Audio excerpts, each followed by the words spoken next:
Topic आहे table formation. Table कसे बनवायचे सोप्या पद्धतीने. तर आपल्याला सर्वात आधी 12 चा टेबल बनवायचा आहे. तर 12 आपण लिहिला, पण आता आपण टेबल 10 पर्यंत बनवत असतो, म्हणून इथे 10 पर्यंत नंबर टाकले. 1 2 3 4 5 6 7 8 9 and 10. आता बनवायचे कसे? 12 वन जा 12. आता 2 जार करायचं आहे, तर 2 वन जा 2, 2 टू जा 4. आता 3 नी 3 वन जा 3, 3 टू जा 6, 4 वन जा 4, 4 टू जा 8, 5 वन जा 5, 5 टू जा 10. आता बघा इथे युनिट प्लेसवर 2 डिजिट्स आल्या. किती डिजिट्स आल्या? 2. तर मग इथे काय करायचं आपण?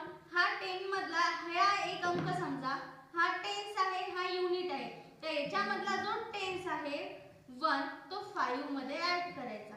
चला 5 + 1 6 आणि हा 0 जसाच्या तसा आपण इथे लिहूया. ओके.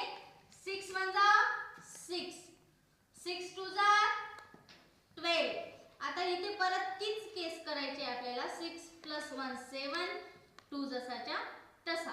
चला 7 वन जा 7, 7 टू जा 14. सेम केस. 7 + 1 8, 4 जसाच्या तसा.